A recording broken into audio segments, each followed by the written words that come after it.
Colleges, Landra, Mohali. Today we'll discuss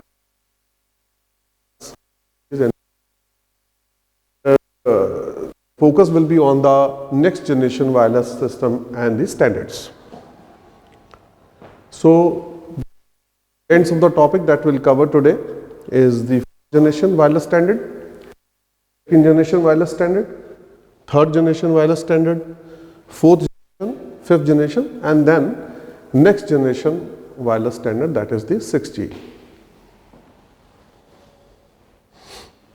So, talking about the very first wireless system and standard, that is the next first generation, which was early 1970s, and then we can say came into existence in 1980s.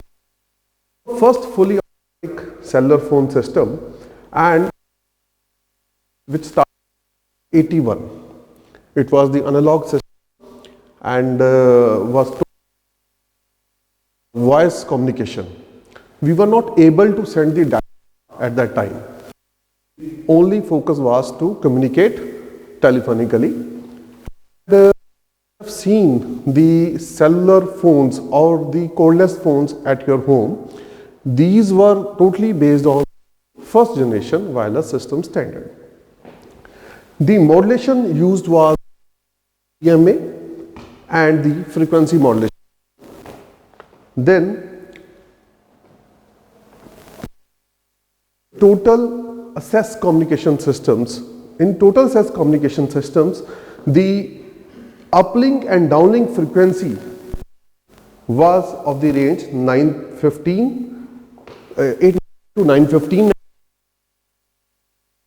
960 megahertz. So cordless telephones were the examples of the total access communication system.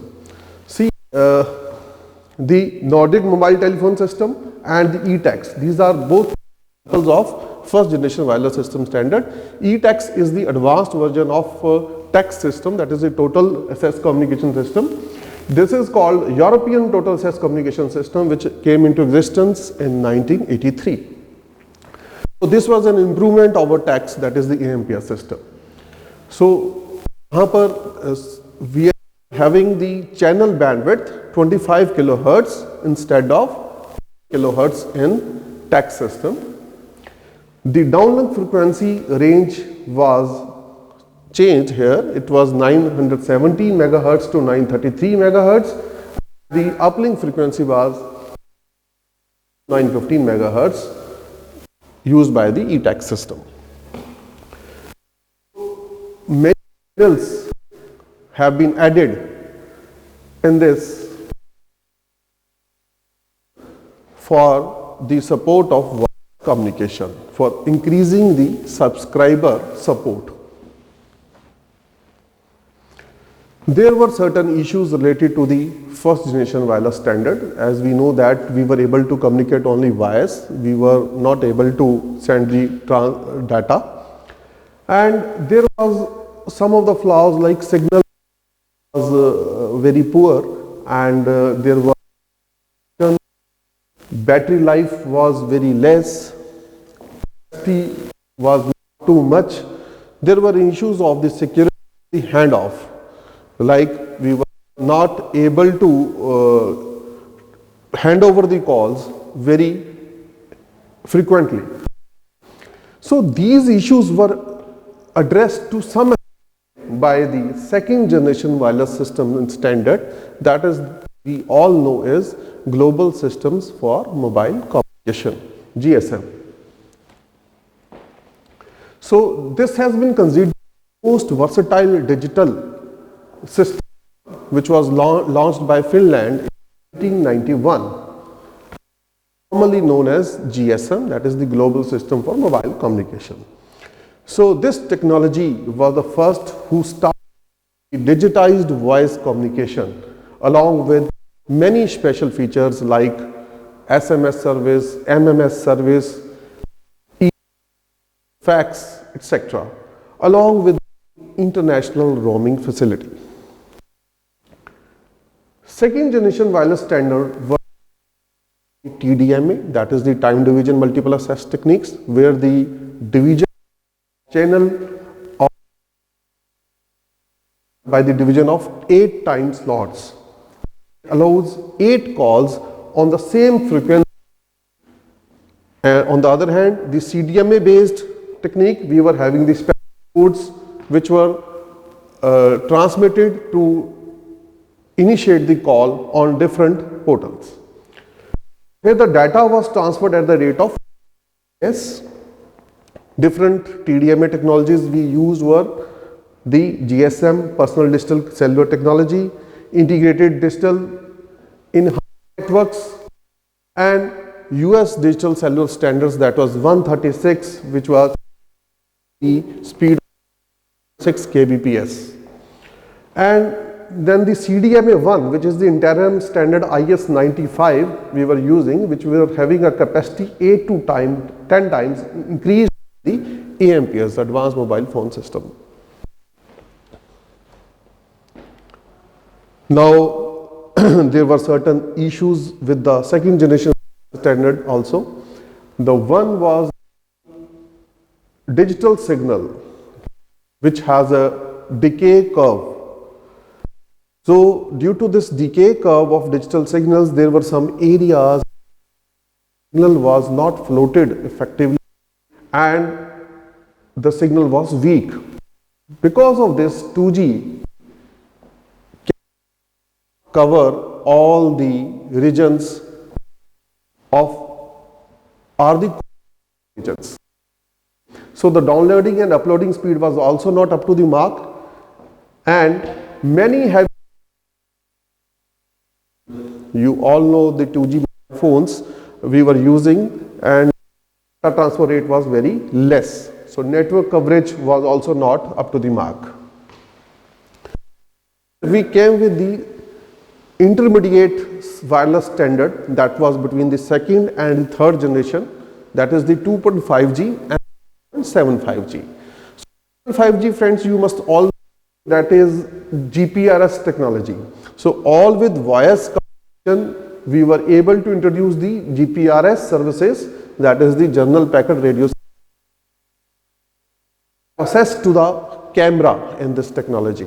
So we did this concept with the 2nd generation, where the special features sending or receiving the emails in phone calls were made easy with increased data rates than the wireless standard. So the example of second wireless standard is IS 95B, which is an upgraded version of CDMA1. Here the maximum speed was yes, which was also not. We jumped into the 2.75G, that is the edge, which is also called edge. This is the enhanced GPRS services, or we can say enhanced data rate for GSM evolution. Here we faster internet speed with a data rate of 1 kbps, that is an enhancement over 2.5G, and with each generation achieve higher data rate with increased capacity. This was our main motto. Now moving towards the next generation of wireless standard, that is the third generation wireless standard. Here the third generation wireless standard offered much higher bandwidth than the second. It offered all the combined features of second generation wireless standard, that is I called up the upgradation of 2.5G and 2.75G in terms of the data transfer, voice quality, and security and special features. Data transfer of 2.05 megabits per second was possible for the stationary user, and for a walking person this was 84 kilobits per second. However, for a person moving in a vehicle, the data received was maximum up to 128 kbps. 3G was again dependent upon the TDMA and the CDMA based multiple access techniques like second generation wireless standard.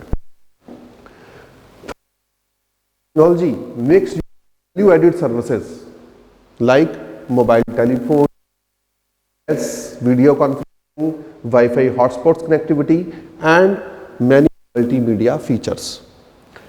The technology was the modified form of second generation, and we can say all the best features of second generations are combined into third generation with much more increased speed and capacity.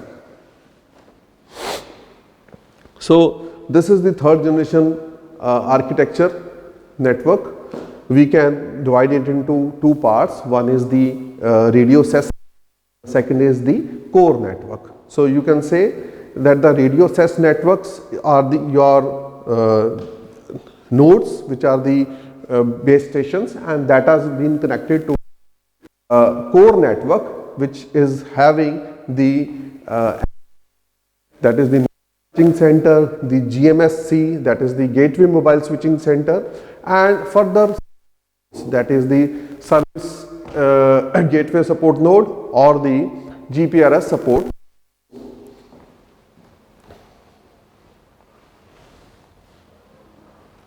So transition from 3G to 4G, that occurred because we were not able to use it for our business purpose. We were not able to transfer the data with much more increased speed that was required. So these are some of the devices which are basically works on 4G network. This is the WiMAX devices, and this one is the LTE devices. WiMAX is nothing but is just like a Wi-Fi technology. We can say that it is a super Wi-Fi technology through which we can wirelessly connect so many devices. We can even connect the internet without having any wire. We can even connect the broadband connection. We have replaced all the modems with the help of this WiMAX devices. LTE is just a long-term evolution.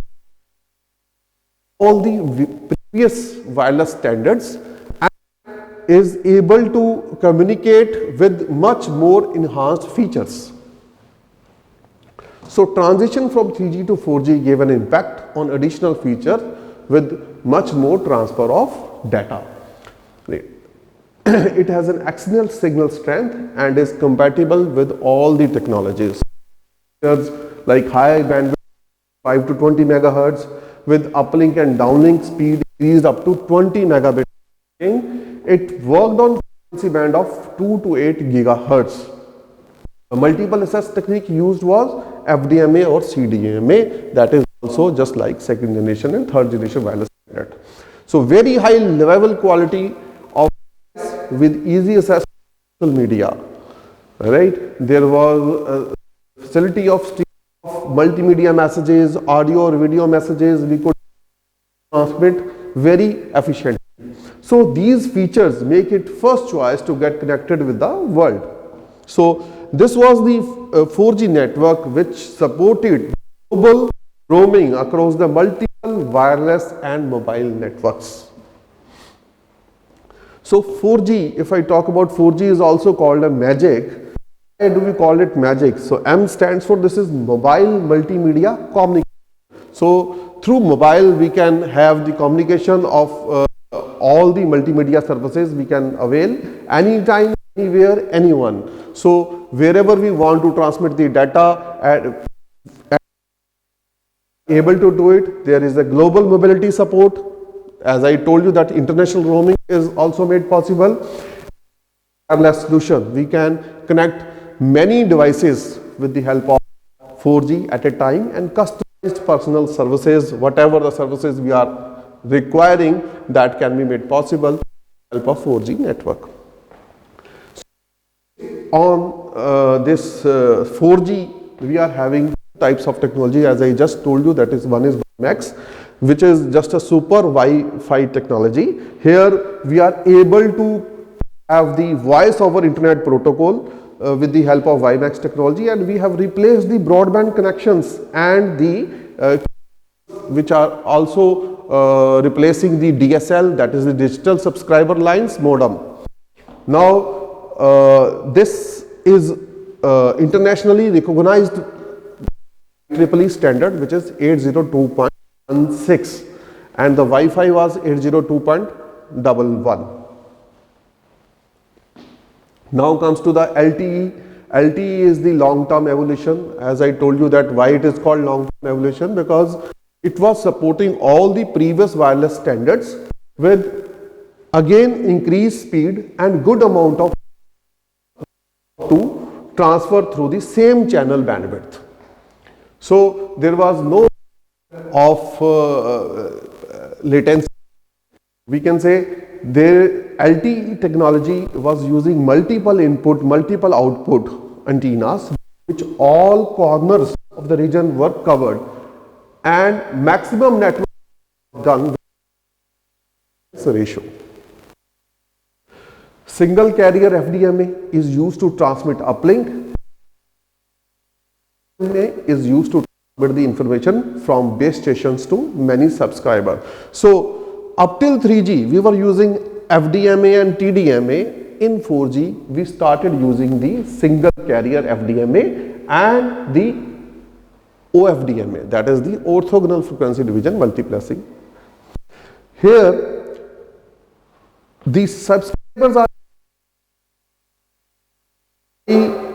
transfer rate with a maximum spectral efficiency, audio and video message so transferred with, and the user picture can be seen while on call. So you all must be doing the WhatsApp calls, that is made possible because of the 4G network, able to see each other while on call.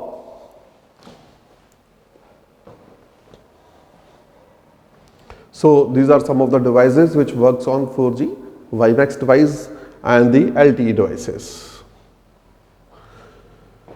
So limitations of 4G is again the operating area. Still we are not able to reach to the rural areas and in the cities of many buildings.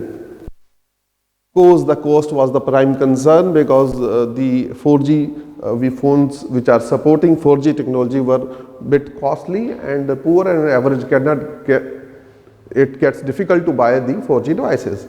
So according to the requirement of the people, though the ultimate speed of 4G is 100 megabits per second, demand increased to more than this, which exists the 5th generation wireless communication, जिसको कि हम next generation wireless communication standard भी कहा, but now it is not the next generation wireless standard. It has become popular in the market now. Even we are having the 5G phones available in the market.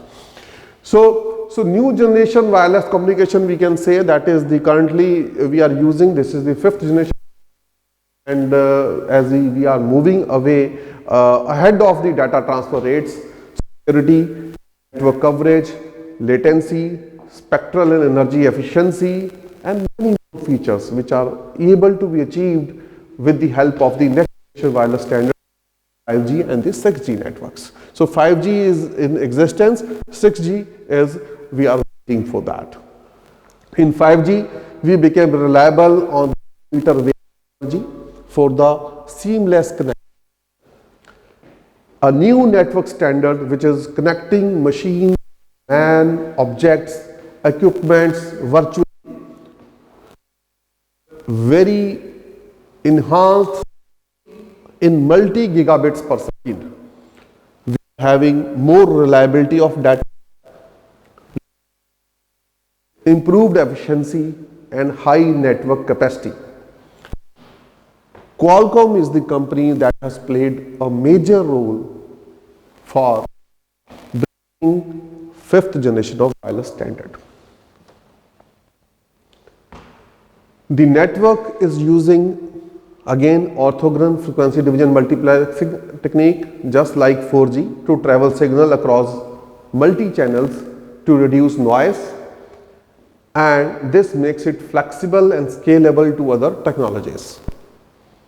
Wider bandwidth of 6 sub-gigahertz and 24 gigahertz millimeter wave is used to bring extreme capacity in the 5th generation wireless standard. It offers many advanced features than 4G LTE based wireless broadband communication, much higher data transfer rate, and is able to give seamless connection, connecting every perspective of our life. the industry, making safer transportation, remote care, precise agriculture, digitized logistics, and many more. So at every sector of our life, there is an important role that has been generation wireless standard. So it is assumed as the perfection level of wireless communication, Internet of Things, easier to operate each devices by sitting remotely. So today, with the help of Internet of Things, that is IoT based appliances, devices, we are able to operate by sitting at any corner of our life. 5G is bringing a new touch and making the life real mobile life. Autonomous driving, that one can drive through any of the equipments, vehicles, control, processing of our machineries, that is also made possible with the help of IoT, and that too in the 5G networks. Connection to each device, home, industry is now a reality. Perfection in artificial intelligence based world is just a click away. Monitor any space of the world from anywhere, observe space and watch television channel and high definition clarity in our mobile phones without any interruption is made possible with the help of fifth generation wireless standard. So in this way, business, transportation, medical healthcare and many sectors have been improved. So some of the devices on which 5G works. Now wireless access, 5G wireless access, how does it work? Again, similar like fourth generation, there is one is radio access network and the second one is the core network. Now, so mobile has two main components, one is radio access and the second is core network. Now, if I talk about radio access network, this consists of various types of facilities, including the small cells like towers. So there are very small cells which are towers and are connecting mobile users and wireless devices to the main core network. So here the small cells like towers which are also called the base station antennas. So base stations they are connected to the mobile users and the other wireless devices to the main core network by millimeter wave technology that we'll discuss in next slide, where the connection is very short.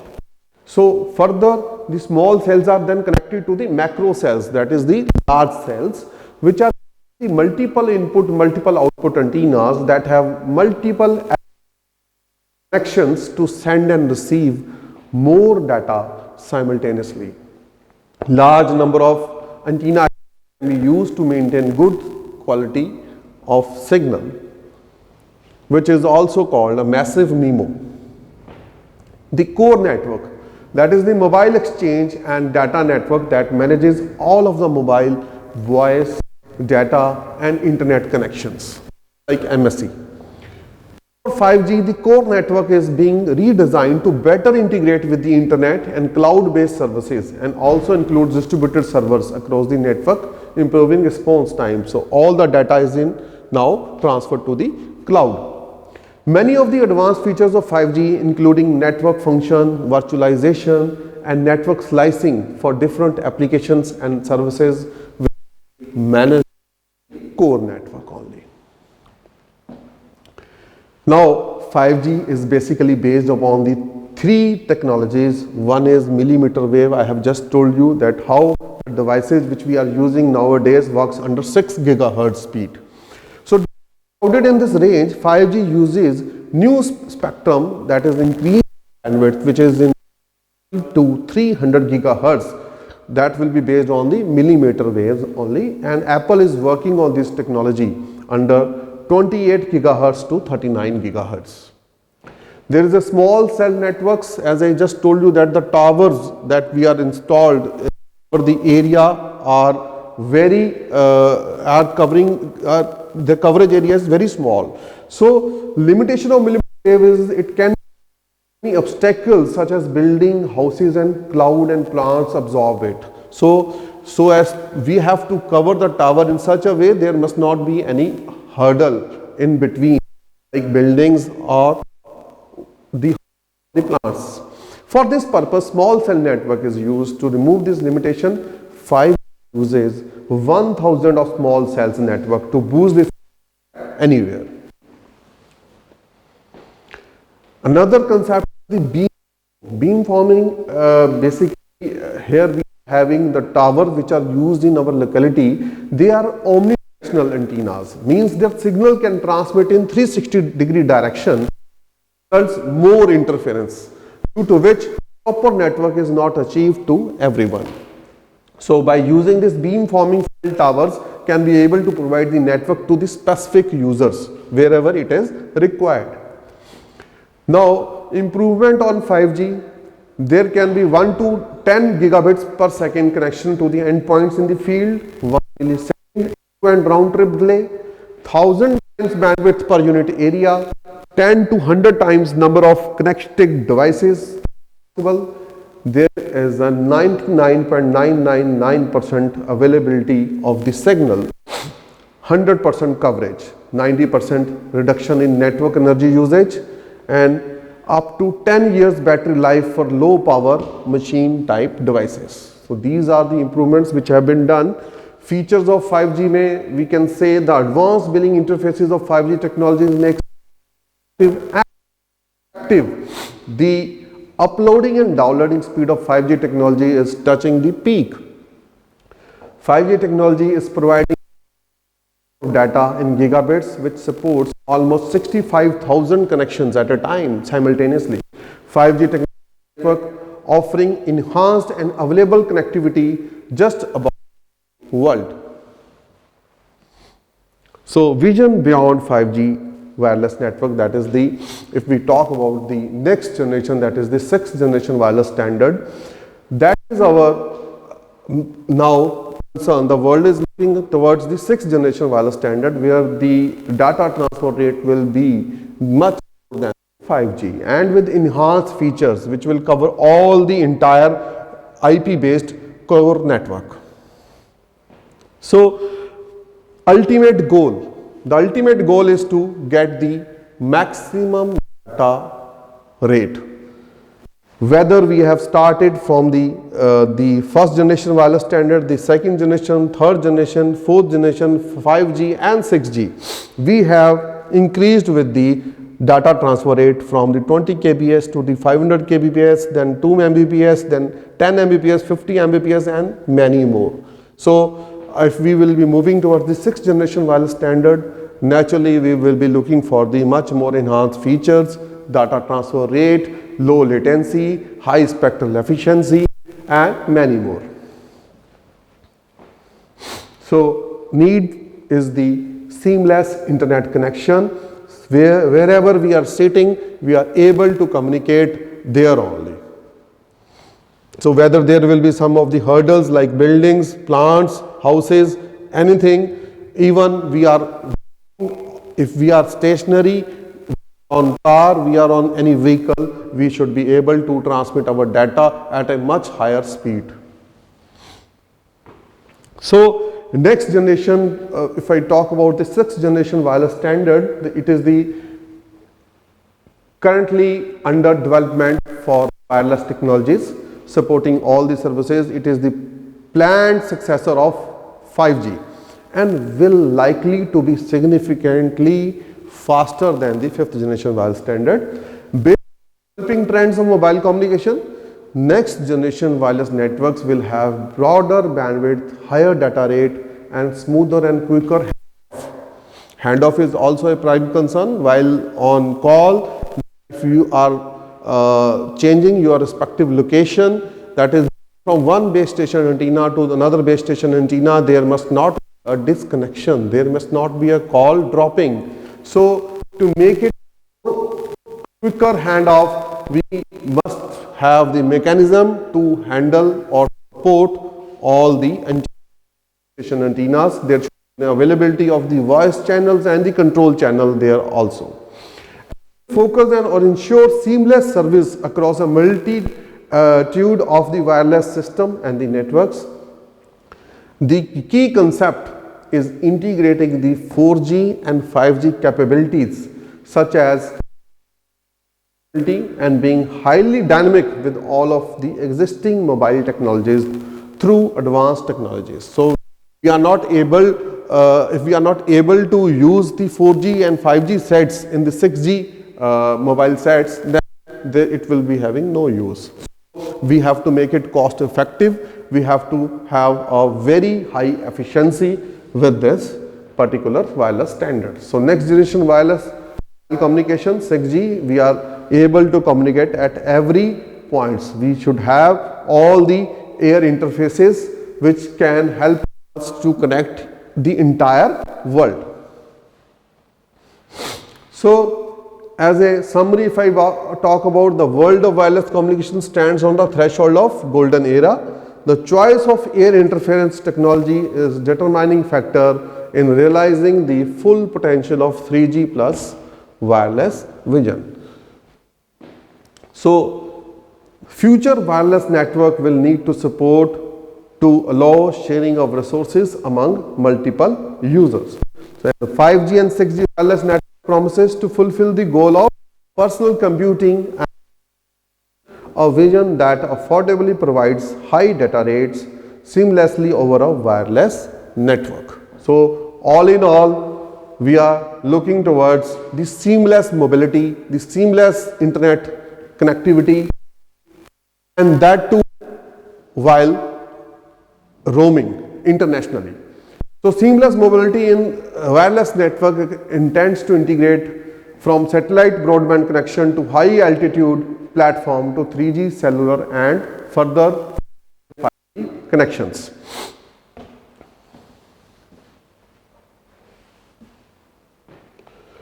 Now the conclusion is that though 6G is supposed to be existed by 2025 or maybe prior to it, because of its improvement on various technology, public are curious to get its experience. If it in existence, the living standard of people will touch the hike. Because of its facilities, people will become lazy on their work, and it will be the great disadvantage of this generation. So where there are pros, there are cons also. So we should think that if we are moving towards the advancements, we should not be lazy and should not be reliable on this particular things. So dear all, with this I end my lecture. Thank you very much.